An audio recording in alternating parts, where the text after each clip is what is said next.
নজর রাখবো পরবর্তী সংবাদে।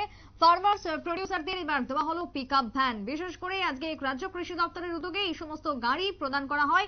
গাড়ি দান করলেন রাজ্যের কৃষি মন্ত্রী রতনলাল নাথ। চাবি তুলে দিলেন বেনিফিশিয়ারিদের হাতে। রাজ্যের সরকার বর্তমানে পুজোর মুখে রীতিমতো কল্পতরু। রতনলাল নাথের কি বক্তব্য গাড়ি বিতরণকে ঘিরে, শুনুন। দ্বিগুণ এবং আরো বেশি করার জন্য আমরা বিভিন্ন রকম পদক্ষেপ গ্রহণ করছি। বিশেষ করে দেশের প্রধানমন্ত্রী নরেন্দ্র মোদী যখন দায়িত্ব ভার নিলেন এবং 15-16 থেকে সারা দেশে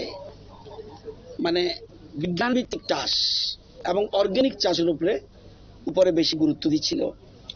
এবং কারণটা হলো পরিবেশের ভারসাম্য বজায় রাখার জন্য এই উদ্যোগ, যেখানে কীটনাশক ওষুধ ব্যবহার করবে না, কেমিক্যাল ফার্টিলাইজার ব্যবহার করবে না।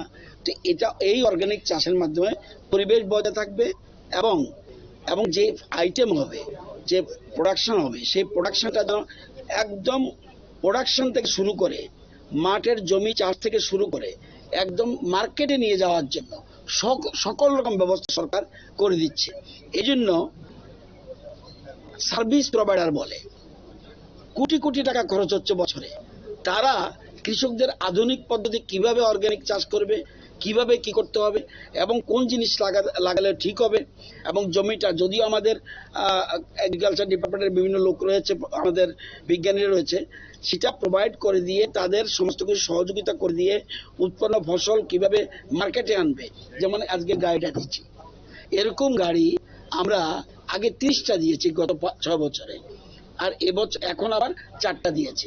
আমরা এরকম 40টা এফপিসি গঠন করেছি। এই যে এদের মধ্যে 34টা হয়ে গেল আর 6টাকে গাড়ি দেবো। উদ্দেশ্য কি, সমস্ত প্রোডাকশন করলেই হবে না। প্রচুর পাইনাপেল হলো, প্রচুর আদা হলো, তো বিক্রি না করতে পারলে কি লাভ হবে? এই জন্যই ওই যে সার্ভিস প্রোভাইডাররা তারা এফপিসি গঠন করে, আমাদের ডিপার্টমেন্ট সহযোগিতা করে, তাদের মাধ্যমে কৃষকদের আধুনিক চিকিৎসা, আধুনিক বিজ্ঞান পদ্ধতিতে কিভাবে চাষ করা যায় সমস্ত রকম ব্যবস্থা করে দিচ্ছে।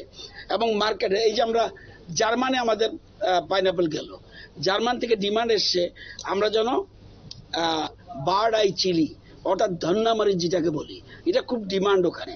আমাদের রাজ্যের আদার খুব ডিমান্ড, আমাদের রাজ্যের হলুদের খুব ডিমান্ড। এগুলি সব অর্গ্যানিক এবং কুইন পাইনাপেল, এগুলি যাতে আরো বেশি প্রোডাকশন হয়। এবং আমাদের যেহেতু লিমিটেড জায়গা, সেই লিমিটেড জায়গার মধ্যে আমাদের সুগন্ধি চাল খুব আমাদের বিখ্যাত, এবং সেই সুগন্ধি চাল আরো বেশি প্রোডাকশন হোক এবং কৃষকরা বেশি করে পয়সা পাক এবং মার্কেটে নিয়ে যাওয়া পর্যন্ত সমস্ত এপিসি করে এবং সার্ভিস প্রোভাইডার করে। এই সার্ভিস প্রোভাইডার বর্তমানে 5টা সংগঠন আছে আমাদের রাজ্যে, এবং এর মধ্যে আগে 3টা ছিল, এই বছর আবার আমরা আরো 2টো বাড়িয়েছি। আমাদের বিশেষ আপনারা শুনলেন কৃষিমন্ত্রী রতনলাল নাথের বক্তব্য। রাজ্যে বর্তমানে কৃষির যে উন্নতি, কৃষির যে সম্ভাবনাময় দিকগুলো রয়েছে তাই আজকে তুলে ধরেছেন উপস্থিত হয়ে রতনলাল নাথ। ছোট্ট একটা বিরতির পর ফিরে আসবো, সঙ্গে থাকুন।